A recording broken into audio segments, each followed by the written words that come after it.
What's up everyone, my name is Aaron, this is FatForWeightLoss and welcome to a Keto Tip Tuesday. Now today I'm going to be showing you very cleverly how to test your ketones using a breathalyzer as opposed to a blood ketone meter. You're going to want to stick around and you're going to want to try this out.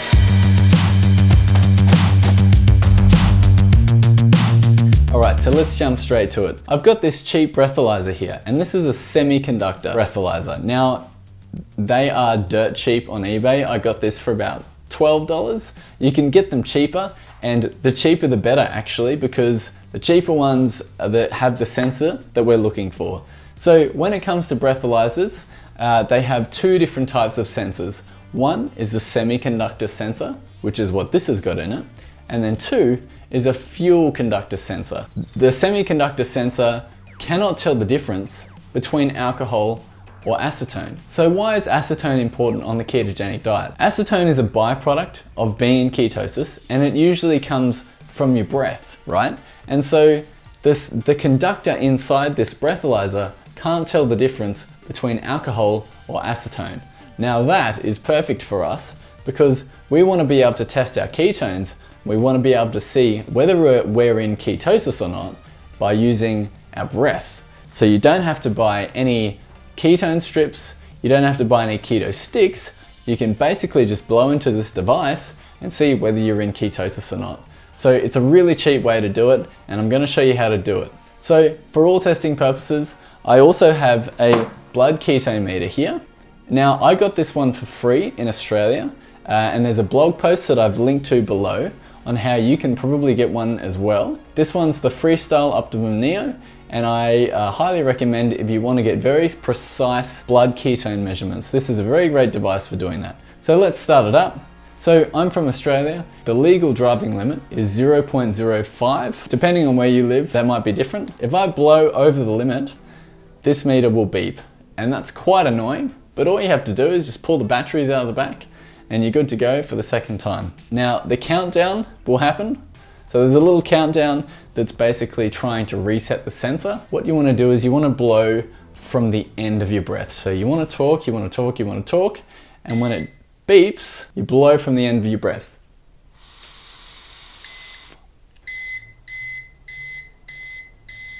So it says there, I'm in ketosis.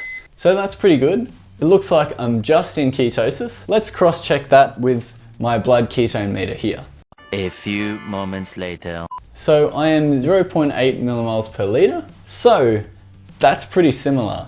0.8 versus 0.5. Obviously there's going to be a difference between ketones in your blood and acetone in your breath. But this is a pretty good way to check whether you're in ketosis or not. And for 12 bucks, how can you go wrong? I'm just going to blow again just to make sure I'm getting accurate results. I'm not getting something that's out of whack. So I've been testing this device all week. Usually what I find is that the first blow will be 0, and then consecutive blows after that will be the accurate result. So just keep that in mind. 0.57, and all you have to do is take the batteries out of the device and you're good to go again. So if you're on the ketogenic diet, you're worried about being pulled over by the police, don't worry. There's a very different device that they use, and it's called a fuel conductor sensor. And that's very different to this semiconductor sensor that can't tell the difference between alcohol or acetone. So jump over and get one of these because it's fantastic. For 12 bucks, you can test whether you're in ketosis or not. It's like, that's a very, very cheap way to do it. Okay, so all of this is great, but why would you want to test for ketones? Why would you want to test if you're in ketosis or not? There's a few different reasons why, and mainly you'd be trying to target different aspects of the ketogenic diet. If you're above 0.5 millimoles and under 1.5, and these are very rough, you will be experiencing some sort of weight loss, or you'll be experiencing some sort of athletic performance gains within those realms. Okay, so the next level is 1.5 millimoles per liter up to 3. So anywhere in that range, you'll be experiencing some sort of really beneficial mental clarity. Within that range, you'll still be experiencing weight loss, and you'll still be experiencing athletic performance, but that range is sort of where the mental clarity starts to kick in. So there's another step on top of that as well, and that's what I call the therapeutic range. anywhere above 3 millimoles per liter, you'll be experiencing some pretty insane mental clarity.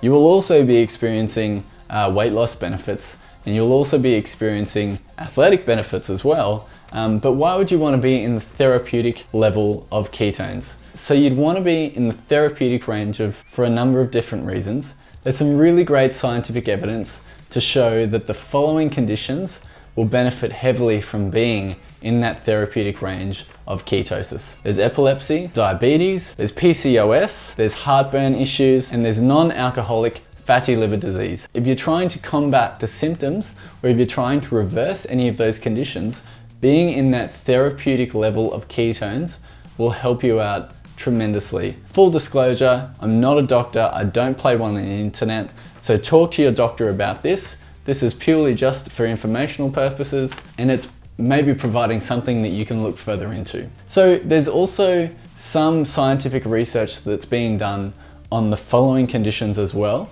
but they're not as well researched as the ones that I just mentioned before. So there's Alzheimer's, there's Parkinson's disease, there's dementia, there's schizophrenia, and there's narcolepsy.